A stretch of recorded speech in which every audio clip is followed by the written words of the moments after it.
Bħala parti mill-investiment ta' 700.000 euro sar rinnovar fuq il-Bażilika Santwarju tal-Madonna tal-Karbnu fil-Belt Valletta. Dan huwa wieħed mit-tliet investimenti li saru jinkludu wkoll il-Knejjes tal-Madonna tal-Pilar u l-Knisja ta' Santu Wissin. Hawnhekk sar xogħol ta' restawr tal-kopla fuq barra, tindif u trattament, xogħlijiet ta' tiswija u kisi kif ukoll sistema ta' waterproofing. Saret ukoll sistema ġdida ta' dawl 139 bozza LED ddiżinjati speċifikament għal-kopla u saqaf ta' din il-Knisja.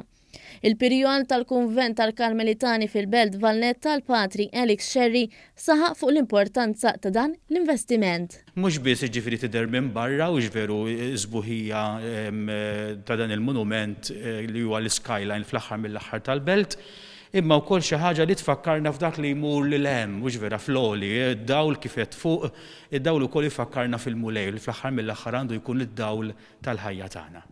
Il-kap eżekuttiv tal-Korporazzjoni għar-Riġenerazzjoni tal-Port il-Kbir, Gino Kawki, qal li dan huwa parti minn kullana ta' proġetti sabiex ix-xatt ta' Marsamxett jingħata d-dera li jistħoqlu. Jaf kemm din ix-xena se tkun qiegħda tidher f'messaġġi u materjal promozzjonali se jsir biex nattiraw it-turisti lejn Malta.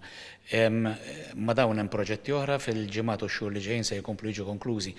Proġetti oħra il-pjan huwa li meta nlestu il-proġett holistiku kollu taż-żona ta' Marsamxett din se tkun waħda mill-isbaħ żoni tal-Belt Kapitali tagħna. Il-Ministru Ian Borg qal li dan l-investiment mhux biss investiment għal skop ta' tisbieħ biss, imma investiment fil-wirt arkitettoniku fil-wirt kulturali ta' pajjiżna.